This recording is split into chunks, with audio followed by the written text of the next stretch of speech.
Hai guys, apa kabar? Hari ini aku mau bahas film berjudul Welcome to the Game yang dirilis tahun 2024. Film ini mengisahkan tentang seorang pria yang terpaksa melakukan penipuan untuk membiayai pengobatan neneknya. Namun keahliannya itu malah dimanfaatkan orang lain untuk kepentingan pribadi hingga melibatkannya dalam kasus besar. Sebelum ke alur, kalian subscribe channel ini dulu ya. Jangan lupa di like dan share. Juga dinyalain loncengnya supaya kalian gak ketinggalan video menarik lainnya dari aku. Terima kasih. 城市，我以前从没有输过。 Di awal film terlihat seorang pria merasa terpuruk karena baru pertama kali ia kalah dalam permainan. Kemudian scene berpindah sebelum hari itu terjadi. Berlokasi di kota Pasifik Jiancheng, pria tersebut yang bernama Lu Fei setiap malam mendatangi tempat berjudai untuk melakukan penipuan dengan trik permainan kartu miliknya. 的人想怕死，内心对家庭有亏欠感，不到的话你给我一半就行。 Karena sudah terbiasa, Lu Fei dengan mudah mendapat target yang sesuai, yakni masih pemula, polos, dan tentunya sangat butuh uang. 让他认为自己可以。 Di awal permainan, Lu Fei sengaja membuat dirinya kalah sebagai umpan, dan saat si target ingin bermain lagi, disitulah Lu Fei langsung melancarkan aksinya. Dengan liciknya, Lu Fei sama sekali tidak memberi kesempatan si pria menang sampai uangnya habis.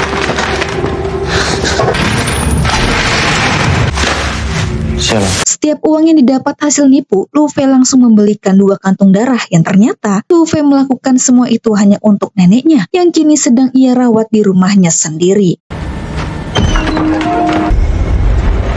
Besok malamnya, Lu Fei kembali ke tempat berjudai untuk mencari mangsa baru. Saat sedang mengamati, Lu Fei dihampiri bapak tua yang tiba-tiba mengajaknya berjudai dan akan memberikan 1 juta jika Lu Fei menang. Lu Fei yang tergiur pun langsung setuju. Lantas si bapak memberitahu permainannya, yakni lempar koin. Lu Fei sudah biasa juga dengan permainan tersebut sehingga ia punya trik yang akan menjamin dirinya bisa menang.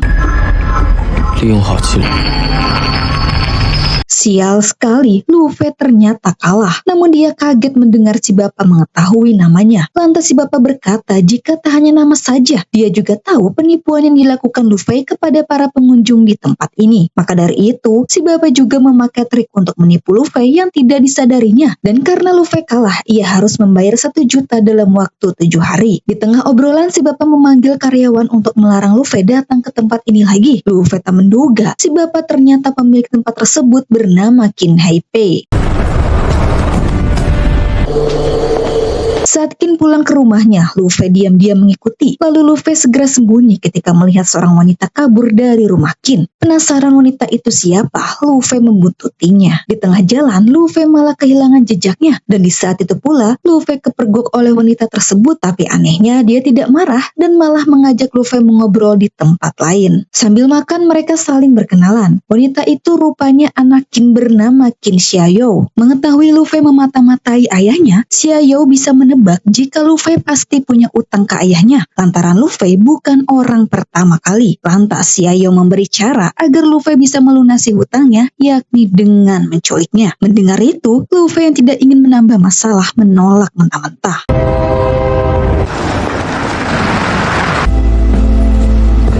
Walau sudah ditolak, Xiaoyou malah ingin menginap di rumah Lu Fei, beralasan kalau di hotel takut ketahuan ayahnya. Karena kasihan, Lu Fei mengizinkannya tapi hanya semalam. Saat di dalam, Lu Fei dibikin kesal oleh sikap Xiaoyou yang lancang ingin masuk ke kamar neneknya. Tak hanya itu, Xiaoyou juga menolak tidur di sofa sampai dipaksa pun tetap tidak mau, yang akhirnya Lu Fei mengalah. Setelahnya Lu Fei ke kamar neneknya untuk mengganti kantung darah yang habis. Lalu dia melihat stok darah yang dibeli kemarin ternyata isinya dikurangi. Lantas ia kembali ke toko untuk komplain.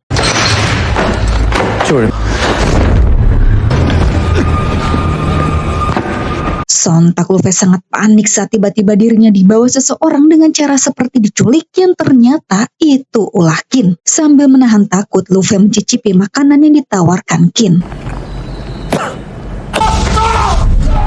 Lu Luffy tak menyangka Qin sangat kejam. Dia menghukum koki itu hanya karena memasak terlalu pedas. Kemudian Qin memperingati Luffy untuk tepat waktu membayar hutang. Jika sampai telat, maka Qin akan mengambil organ tubuh Luffy sebagai gantinya.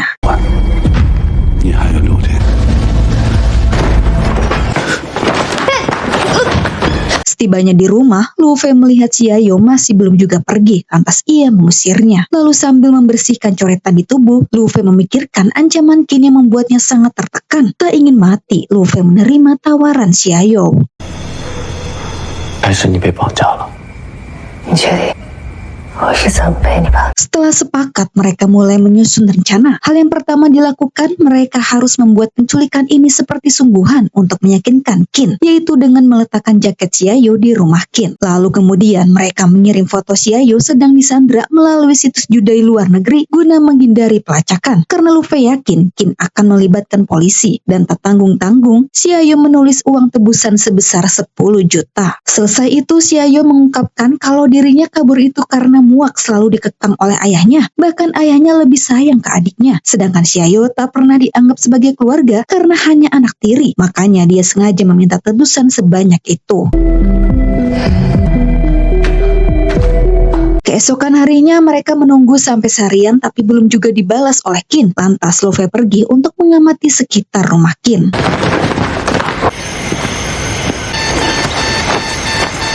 Saat baru sampai, tiba-tiba Luffy melihat CCTV kamar neneknya mati, sehingga ia yang panik bergegas pulang. Luffy merasa lega neneknya baik-baik saja. Kemudian Xiaoyu mengajak Luffy makan malam. 做饭。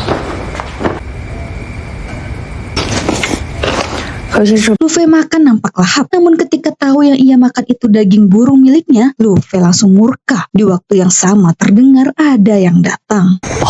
都是一些流浪汉。 Melihat Qin sedang menuju ke rumahnya, dengan terpaksa Luffy menyuruh Xiaoyu sembunyi di kamar neneknya. Ketika Qin sudah masuk, ia tak menduga bertemu Luffy dan beralasan kedatangan dirinya karena ingin membeli seluruh tanah di area tempat tinggal Luffy. Lagi pula Luffy hanya menumpang. Saat melihat-lihat, Qin penasaran dengan pintu yang digembok, lantas ia membukanya. Melihat hanya lemari baju, Qin pergi sambil memperingati Luffy waktu tersisa 3 hari lagi. Sontak Luffy panik saat menemukan neneknya terjatuh, membuat luka lama di kakinya robek. Lantas Luffy segera mengobatinya. Setelahnya Luffy mau terbuka tentang dirinya kepada Xiaoyu. Jadi sebenarnya nenek yang Luffy rawat ini adalah pemilik panti tempat Luffy dibesarkan. Dulu Luffy telah melakukan kesalahan yang membuat nama panti jelek, dan karena para sponsor mundur, neneknya harus mencari uang dengan bekerja di pabrik kimia. Disitulah neneknya terinfeksi kelainan darah. Maka dari itu Luffy merawat sang nenek lantaran merasa berhutang budi. Tak berselang lama, mereka akhirnya mendapat pesan balasan dari Qin. Setelah berhasil menjebak Qin, Xiaoyu malah terlihat gelisah dan berkata kalau dia baru ingat sempat menelpon temannya yang tinggal di Haicheng sebelum datang ke rumah Luffy. Mendengar itu, Luffy sangat panik dan takutnya Qin akan menyadari penculikan ini palsu. Lantas Xiaoyu mengajak Luffy untuk datang ke rumah temannya guna menghapus pesan darinya.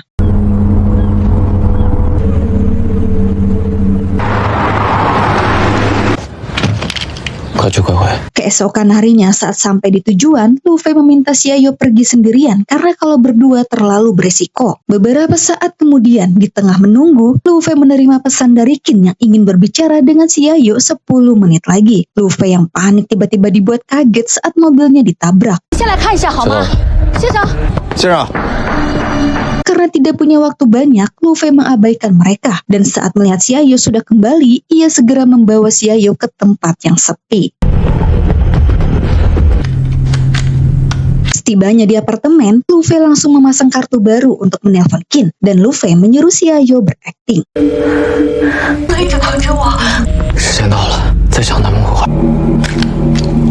Rencana mereka pun berhasil. Qin akan memberi tebusan. Meski begitu, Xiaoyu merasa sedih telah membohongi ayahnya. Dan supaya membuatnya bisa lebih tenang, Xiaoyu meminta Luffy untuk mengantarnya ke puncak gunung Mingjin.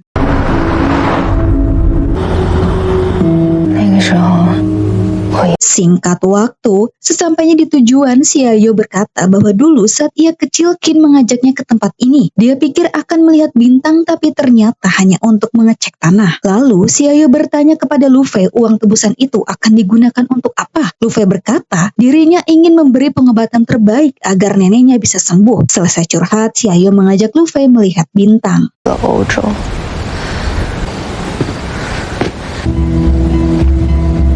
Dengan situasi yang hangat, mereka terbawa suasana hingga keduanya pun bermesraan. Besok paginya sebelum bertemu Qin, mereka mempersiapkan diri dengan masing-masing memakai gelang GPS. Lalu, Lu Fei memberitahu Qin lokasi pertemuan dan meminta agar istrinya yang mengantarkan uang tersebut. Ketika Lu Fei memantau, dia melihat mobil istri Qin dikawal polisi. Lantas Lu Fei memberi Xiaoyu instruksi untuk merubah rencana, di mana Lu Fei meminta agar Qin saja yang membawa uangnya.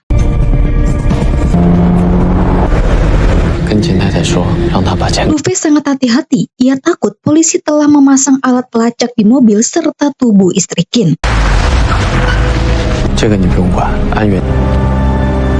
Setelah uang dibawa Qin, Lu Fei segera mengatur strategi untuk menjebak para polisi yang juga mengawal Qin.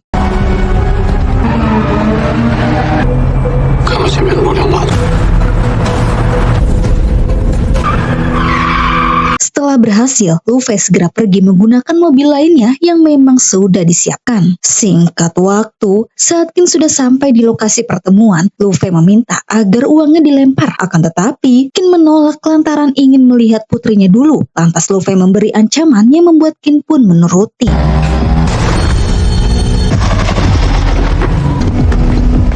Setelah uang sudah mereka dapatkan, Lu Fei menyuruh Xiaoyu berganti pakaian. Tapi tiba-tiba, Xiaoyu panik melihat seorang pria yang pernah bermasalah dengannya sedang menuju ke arah mereka. Xiaoyu takut pria itu akan mengenalinya, lantas Lu Fei berusaha mengusirnya. Sesaat kemudian, drama penculikan mereka telah berakhir. Xiaoyu akan pergi menemui ayahnya sehingga Lu Fei meminta gelangnya dikembalikan. Tetapi, Xiaoyu menolak beralasan ingin menyimpan sebagai kenang-kenangan. Lalu Xiaoyu yang mulai baper tak ingin berpisah dengan Lu Fei. Ia mengajaknya pergi bersama dan juga Xiaoyu bersedia mengurus nenek Lu Fei. Akan tetapi, Lu Fei menolak karena kali ini dia bisa mengalahkan Qin. Mengetahui dirinya hanya jadi permainan untuk Lu Fei, Xiaoyu yang kecewa langsung pergi. 秦氏集团的董事。 Ketika tersadar, Lu Fei melihat di CCTV neneknya terjatuh. Lantas dalam keadaan puyeng, Lu Fei pulang untuk membawanya ke rumah sakit. Lu Fei yang sedang menunggu neneknya dioperasi, tiba-tiba mendapat kabar buruk di mana ia dituduh oleh Qin telah membunuh Xiaoyu. Di samping itu, Lu Fei melihat siaran berita melaporkan bahwa sebelum Xiaoyu tewas, dia disuntik narkoboy dan polisi menetapkan si penculik sebagai tersangka. Akan tetapi, Lu Fei dibuat kaget saat melihat foto Xiaoyu yang asli. Ia baru sadar telah ditipu. Lu Fei bertanya-tanya siapa wanita yang bersamanya selama ini. Di tengah rasa bingung, Lu Fei menahan tangis saat mengetahui neneknya meninggal. Kini hidup Lu Fei sudah hancur. Ketika Lu Fei sudah cukup tenang, dia tak kuasa melihat neneknya sempat membuat video sebagai pesan terakhir. Singkat waktu setelah 3 hari berlalu, tiba-tiba wanita itu datang kembali. Lantas Lu Fei menodongkan pisau memintanya untuk jujur. Dia berkata kalau dirinya adalah kakak Xiaoyu bernama Qin Shu. Lalu ia membahas soal pria yang sempat mereka lihat. Pria itu sebenarnya pacar adiknya, dan pacarnya itu membawa pengaruh buruk sehingga adiknya kecanduan narkoboy. Xiu dan ayahnya sudah kehabisan cara untuk menghentikan Xiaoyu. Sampai suatu hari, Xiu sempat diserang adiknya lantaran Xiu ingin membuang semua narkoboy itu. Ayahnya berniat ingin menolong, tapi tanpa sengaja, Qin membuat kepala Xiaoyu terbentur hingga tewas di tempat. Qin takut kejadian ini akan mempengaruhi kampanyenya karena Qin sedang mencalonkan diri sebagai kepala distrik. Maka dari itu, Qin menjadikan Lu Fei sebagai kambing hitam untuk menutupi kasus yang sebenarnya. Qin yakin dengan kemampuan Lu Fei rencananya akan berjalan mulus. Jadi penculikan ini adalah rencana Qin, dan Qin anggap sebagai suatu permainan sehingga Lu Fei kalah untuk kedua kalinya. Lalu tak lama Lu Fei seketika pingsan. Dia tidak sadar Xiu telah mencampur obat bius di minumannya. Seperti itulah kejadian yang dialami Lu Fei saat di awal film. Setelahnya, Xiu mengecek loker untuk mastiin dan benar Luffy memberikan sebagian uang itu yang disertai sebuah surat berisi kalau Luffy setuju pergi bersamanya. Sementara itu, Luffy kini sudah bersama Kin. Kin berkata kalau dirinya berencana ingin membunuh Luffy guna menutup kasus kematian putrinya. Tetapi Kin mengurungkan niatnya karena mengetahui Xiu menyukai Luffy. Lalu Kin kembali berkata bahwa dirinya tidak sejahat yang dipikirkan Luffy. Lantas Kin menjelaskan kalau Koki yang disiksa itu sebenarnya hanya tipuan saja untuk menakuti Luffy. Kin juga sengaja berakting orang jahat supaya memancing emosi serta amarah Luffy untuk membuat Luffy masuk ke dalam perangkapnya. Kemudian Kin memberitahu jika wanita yang menabrak mobil Luffy kala itu merupakan ibu Xiu yang asli, sedangkan wanita yang bertransaksi dengan Luffy hanyalah pengalihan. Dan alasan Xiu mengajak Luffy ke Gunung Mingjin karena di sanalah Kin ingin mengubur jasad Xiao. Lagi pula tanah itu miliknya. Lalu Kin menghadirkan anteknya di mana pria itu pernah sembunyi di rumah Luffy karena sempat ingin memeriksa kamar nenek Luffy. Dan untuk menunggu Kin datang menjemput sebagai pengalihan, Xiu melepaskan burung Luffy bukan dibunuh. Kin sangat menyayangkan Luffy mengabaikan setiap detail yang ada hingga sampai Luffy bisa tertipu. Selesai menjelaskan, Luffy berkata kalau dirinya mengetahui Kin membunuh neneknya karena nenek Luffy sudah tahu semua rencana Kin. Merasa tidak peduli, Kin pergi begitu saja.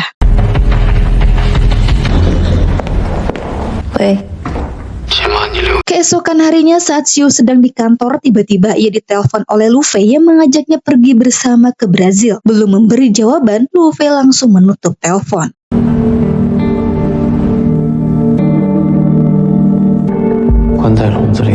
Sepulangnya ke rumah, Xiu merasa bimbang, tapi ia berpikir ini kesempatan untuk bisa bersama Luffy. Lantas ia memutuskan menerima ajakan Luffy. Halo. Saat melihat Xiu di bandara, Luffy mulai menyusun rencana untuk membalas Kin. Dengan memanfaatkan Xiu, Luffy meminta tebusan kepada Kin sebesar 20 juta yang harus diantar sore ini ke Hotel Jiangcheng. Bersama dengan itu, Xiu kesal Luffy tak kunjung datang. Lantas ia mengecek lokasi yang ternyata Luffy berada di Hotel Jiangcheng. Sesampainya di hotel, Xiu merasa terkejut melihat ayahnya juga berada di tempat yang sama bersama para polisi. Menyadari Luffy telah berbohong, Xiu yang melihat Luffy langsung memarahinya. Xiu kecewa Luffy tidak sungguhan ingin pergi bersama, dan Xiu tahu kalau semua ini hanya untuk mengelabui ayahnya seolah Xiu diculik. Lantas Luffy berkata bahwa permainan belum usai. Di satu sisi, Kin bersama polisi sudah sampai di pintu kamar hotel yang Luffy tentukan.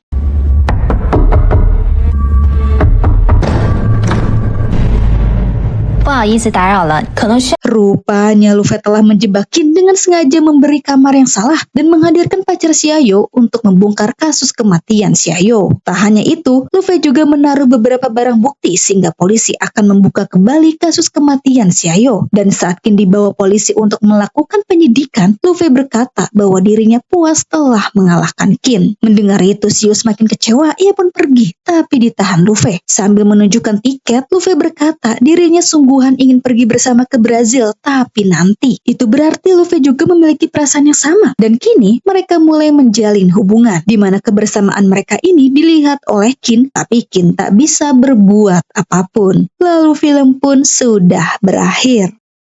Bagaimana guys filmnya? Seru banget bukan? Kin sebelumnya mengamati Luffy dan karena tahu Luffy cerdas, ia pun memilihnya untuk menanggung masalah besar demi menyelamatkan nama baiknya. Tapi Kin malah cari perkara dengan membunuh nenek Luffy sehingga semua berbalik kepadanya. Oke, segitu aja ya guys dari aku. Semoga kalian suka. Sampai jumpa di video selanjutnya. Bye-bye.